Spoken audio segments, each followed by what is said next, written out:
Hello, BookTube. I'm having a real shit day today, so I'm about to embark on some retail therapy. But before I start on the first book hauls of June, I'm going to finish off May's book haul because I did get 3 books in the mail today, all from Amazon.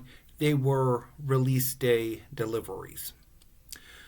So, 2 of them are paperback releases, which I do tend to prefer trade paperbacks.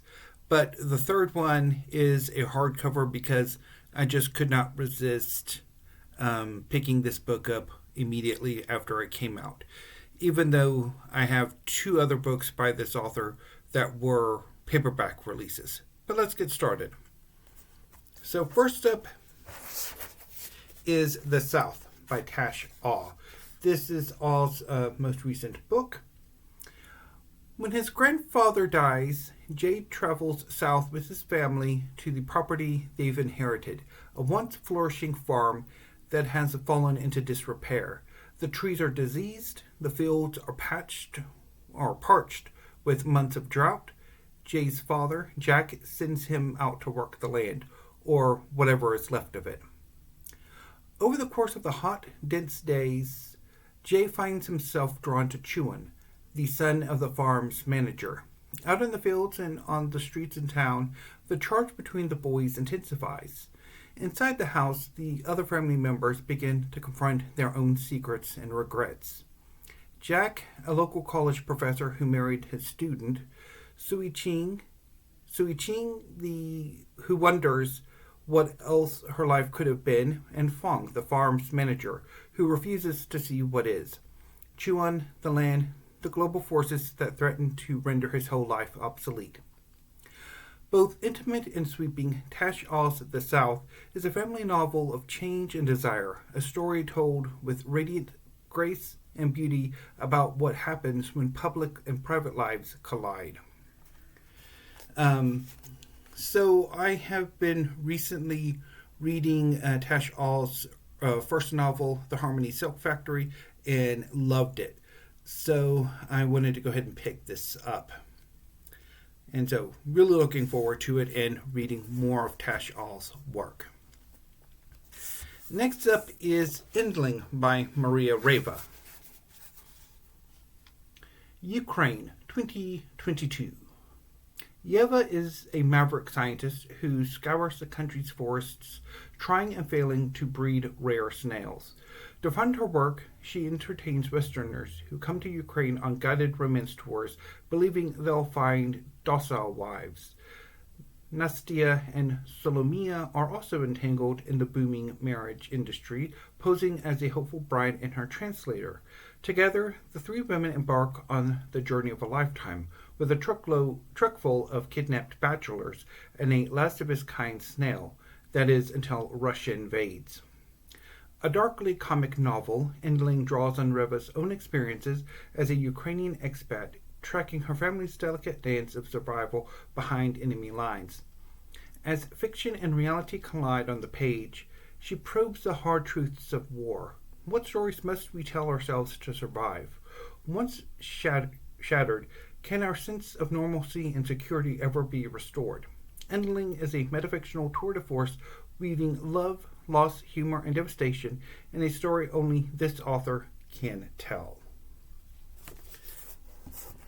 And finally, The Summer Boy by Philippe Besson, translated from the French by Sam Taylor.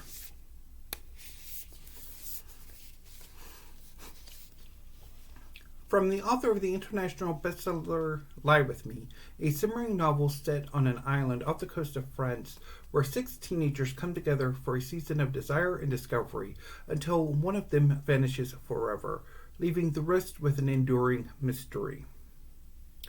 In the summer of 1985, on a scruffy resort island off the coast of France, 6 teenagers, 5 boys and 1 girl, band together for a final golden season before adulthood. Their days are drenched in sun and freedom, and their nights simmer with secrets, jealousy, and longing. Philippe is drawn to Nicholas, the quiet new boy who sees him in a way that no one else does. As their bond deepens, part of Nicholas remains unreachable, and then a sudden tragedy brings everything to a brutal end. The Summer Boy is a lush and unforgettable autobiographical tale, capturing the ineffable summers of youth and amber. Celebrated novelist Philippe Besson has shaped his memories into an aching meditation on how one might, or how on one night, and one first connection can echo across a lifetime. So this is perhaps Philippe Besson's most recent novel. Certainly it is the most recent translated into English. I'm not entirely sure about what its publication history is in France itself, because Philippe Besson's Wikipedia page in English is trash.